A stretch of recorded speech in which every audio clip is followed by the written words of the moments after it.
experience.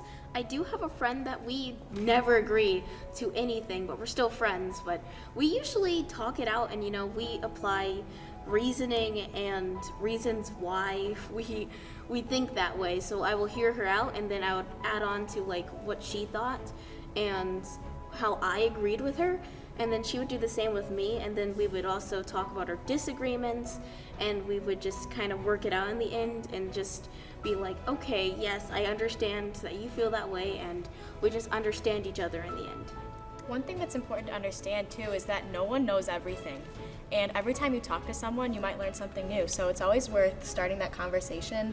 And even though you might feel like you're so steadfast in that issue, that person might bring up a topic that you never really thought about it from that angle before. And it's always interesting to think about it like that.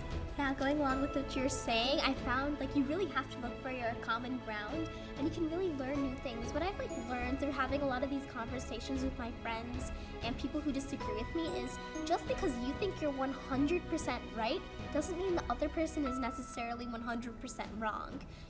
There are gray areas in politics and in government, and just because you're right doesn't mean someone's wrong, and vice versa. There's so many different interpretations, and none is 100% right and perfect, and none are 100% terrible and evil. So when you're having these conversations or arguments, whatever you want to call it, you have to try and find your common ground. What else? You have to go into the conversations with an open mind. You can't have the mindset of, I am right, they are wrong, that's all that's gonna happen, because then nobody's gonna change their opinion, and your conversation will just be a waste of time. What you can do is go into the conversation thinking, well, I'm pretty sure I'm right, I'm pretty sure they're wrong, but let me see where this conversation takes us, and maybe your opinion will even be changed, or maybe their opinion will be changed. And one more thing I would say is a lot of people go into the conversation with the one intention of trying to convince the other person and make them know that they're wrong. But when you go into these conversations, there's a very little chance that anyone's going to change their mind. So what I like to do is just try and plant a seed, of maybe your opinion, and right away they might not relent and change their opinion, but it just might be a thought or a seed, and maybe it'll grow into another opinion or another way of thinking about the issue. I mean, ultimately, it's just, you don't even have to always find common ground when you don't, when you're having two opposing opinions, because at the end of the day, it's everyone has their own perspective. I cannot walk through life the same way as someone else. So when I go into debates or I don't really agree with the person says, I used to have a bad habit of I listened to respond and I didn't listen to understand.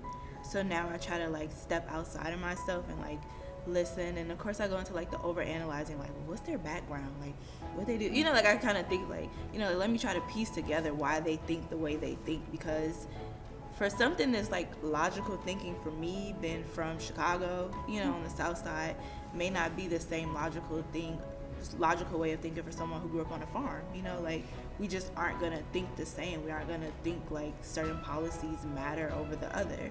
So it's just you have to not be so selfish with your thoughts, and just really open up and be willing to take in what someone has to say, whether you agree with it or not, because ultimately it's gonna help shape the way you think overall. Yeah, one of the main causes of having a fight or an argument is a misunderstanding. So it really helps me to listen out the other person's argument and repeat it back to them and be okay, so you think this, and you repeat back their argument and say, am I understanding you correctly? Did I get everything? And then they say, yes. And then you say, all right, so here's what I think. And then you're able to make sure that you understand each other and you didn't miss anything in their argument, and that you're able to walk away with understanding instead of anger.